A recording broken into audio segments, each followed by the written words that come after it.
Hello, and welcome to the final episode of Programming with Python for Scientists and Engineers. I'm Karen. And I'm Josh. And throughout this series, we've learned a lot of the basics for programming with Python. It's great to write code and see it work, but what do you do when things go wrong? So far, we've written mostly very simple programs, or bits of programs.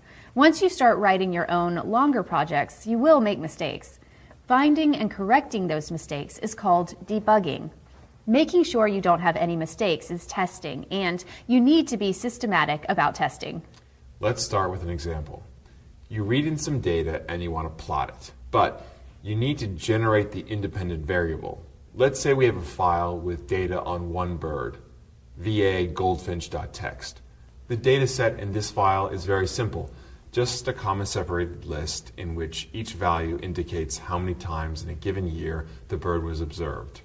We don't have any more information in this file, but we know that the years are 1966 to 2015. NumPy provides a convenient function to read data from a text file. This function is called loadtxt, and it requires as an argument the name of the file and, optionally, another argument to indicate what character is used to separate the individual data values in the text file. This character is called a delimiter, and in this case, it is a comma. So, reading the data into a NumPy array becomes very straightforward. Let's have a look. Start a new file and enter the following code. So, how do we plot the data? We know the range of years when the observations took place, 1966 to 2015. And so we want to plot number of observations loaded into the NumPy array against the range of years. So let's add that to our script. Let's run this program and see if we get the desired plot. Oops, what happened? We forgot that range and arange and most Python functions like them are exclusive of the upper bound. We need to correct that. Let's try this.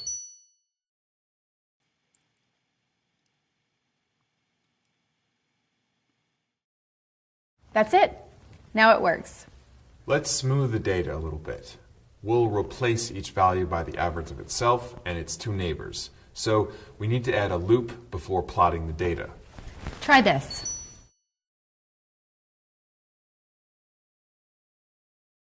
Well, that didn't work. Oh, it's because Python counts from 0. So for 50 elements in an array, the last index is 49. But I plus 1 is 50 when I equals 49. The problem is element 50 of the obs array does not exist, but that's an error we can easily fix. Try this.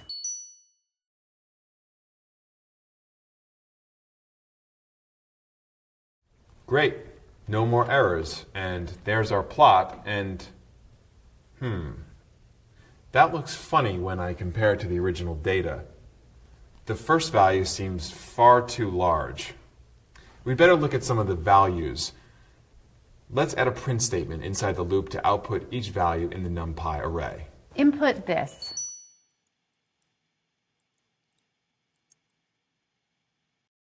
All right, we'll have to scroll back to see it all, but what's on that first line? Where did that 614 come from? It's far too large compared to the original value. I'll scroll around and there it is. It's the last value. Right. When I equals 0, I minus 1 equals negative 1, and obs negative 1 is the last value in the obs array. That's an easy mistake to make and might be difficult to find since it doesn't violate any rules and the interpreter is happy to evaluate it. So let's make one final change. Rather than starting at index 0, which is the default, insert 1 as the first argument passed to the range function. Now we finally get the result we wanted.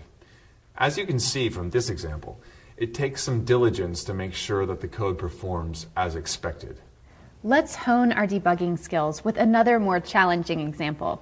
The Gregorian calendar is the one used in most of the world in modern times. The task is to create a function that computes the day of the week for any given date in the Gregorian calendar from the year 1400 onward. The function will receive a Gregorian calendar date as argument and return the day of the week as a string. The algorithm isn't too complicated, but it's long, so you can download the description and follow along. Before we begin looking at this problem, we need to take a brief detour and remind ourselves what a modulus is and learn how to compute a modulus in Python. First, the modulus is the remainder when you divide two integers. Remember back to your elementary school days when you had to learn long division? You had to determine the quotient and remainder. Who would have thought that you'd have to do that again? For example, 17 mod 3 equals 2, because 3 goes into 17 5 times with a remainder of 2. Do you hear your math teacher's voice echoing in your head? The good news is that Python has an operator, the percent sign, that will compute this value for you. In your IPython console, type 17%3. We want to test code that has been written to solve the day of the week problem. Download the code dow_buggy.py from our repository. Put it someplace like your Python_programs folder. Open the file in Spyder and run it. The day, month, and year have been set to the 30th of May 2016. We type that date in directly for testing purposes. The program says that the day was a Thursday when it should have been a Monday. We're way off. Where do we even start to look for the problem? I guess at the beginning. Let's put a line, #%%, just before the lookup tables and another one right after the assignment statement for y. Remember, this creates a cell, and we can run a cell by clicking on Run Cell. Let's click on the Variable Explorer tab at the bottom of the upper right pane. We can see that we have a value for day, month, and year, so we can run the cell. The variable pane shows us that D has the value of the day, M has, what? 4. The month is 5, and the fifth element in the month list is 1. Oh yeah, we need to count the elements in the list starting with 0. So we need to make that adjustment when we index into months. Easy enough to fix. Let's rerun the cell with that fix. Yes, M has the correct value now. So let's rerun the entire program. The code reports that the 30th of May 2016 was a Monday. This is great. The code works. So we're done. But hold on. All we know is that the code works for one date. How can we be sure that it will work for all dates? We can't possibly test all dates past and present. This is an important point. We can never be sure that code will be correct 100% of the time. But if we test our code strategically, we can increase our confidence that it works properly. For this problem, we should test a date in each month of a year and dates in years that are and are not leap years. So let's start by testing the first day of each month in 2016. To simplify this, insert the following code in your editor at the bottom of the program. And run the code. You should see a nice list of results in your console. Of course, we'll need to look at a calendar to make sure that the results are correct. But wait a minute. January 1st, 2016 was a Friday. Our code is saying that it was a Saturday. The same thing happened for the next month. Our code is saying that February 1st, 2016 was a Tuesday when it was a Monday. But then March, April, and May look okay. Why would the first 2 months of the year be wrong?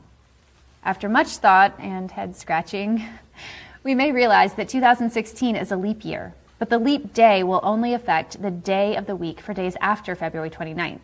We forgot to put that check into the code. To fix this problem, we need to add code that will check if the current year is a leap year and if the month of interest is before March. In the case where both of those conditions are true, then we will reduce L by 1. Insert the following code just before the if statement where the code determines the value of C.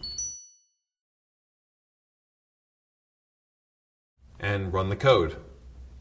Much better. Everything is looking good. Ooh, except for September 1st, 2016. The code says that it is a Friday instead of a Thursday. Because the problem seems to be related to a single month, let's look at how the month affects the computation. The only place where month is really used is to look up a value of m. What could go wrong there? We already corrected the problem with the index. Oh, I see. A value in the list cell called months is wrong. There's a 6 instead of a 5 in the fourth value from the end. Must be a typo. Let's correct that and rerun the code. That's much better. Finally, let's try some random dates that include leap years and non-leap years. For example, try the following dates.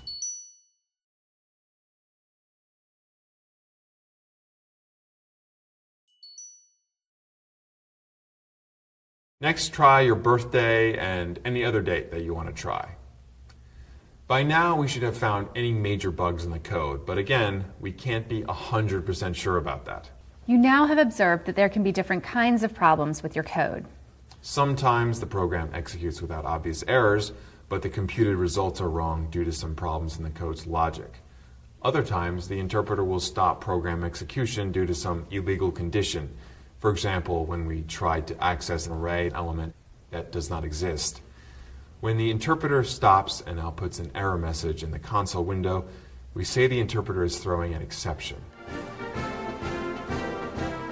It's important to know about exceptions and about the mechanism that Python offers to catch and handle them so that your program doesn't exit with an error before finishing the desired computation.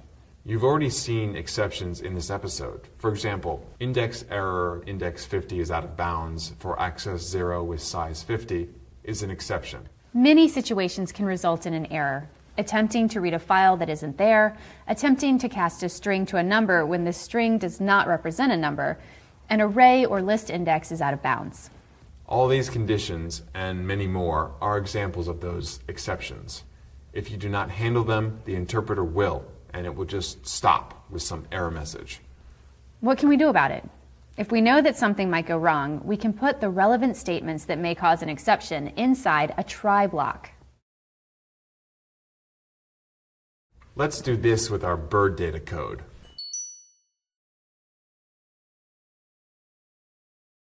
Notice that we changed the upper bound back to len of obs because the try block will protect us from an index that is too large. However, it won't help with an index that is negative since that is legal, but doesn't do what we want. So we still have to start the range at 1. The try looks for an exception. If nothing happens, we continue on. If an exception occurs, it looks for an except statement at the same indentation level. If it finds it, it executes the statement in the except block. The interpreter has a lot of exceptions. You can name them or cover all of them with one except statement by not specifying any. For instance, if you need to open a file and weren't sure you had enough space, you could type. Now, if the open fails for any reason, a message will be printed. What kind of exceptions does Python recognize? Here's a list. Some you may have already seen. Others you will see as you keep programming in Python. Some you may never see, but you should be prepared to deal with them should they come up. There's also a lot more you can do with exceptions than our basic introduction here. This is the end of our series on Python programming. We hope you've learned the basics now, but remember, there is much, much more to learn. There are several important topics we didn't have time to cover, so we encourage you to study other Python tutorials and example codes online. One can learn a lot from examining and experimenting with other programmers' codes. The best way to get better at programming is to keep doing it. Programming requires planning. The better the conceptual design of the code, the easier it is to implement without errors. Thanks for joining us for Programming with Python for Scientists and Engineers. We'll leave you with one more quote to think about. Thanks again. Thanks.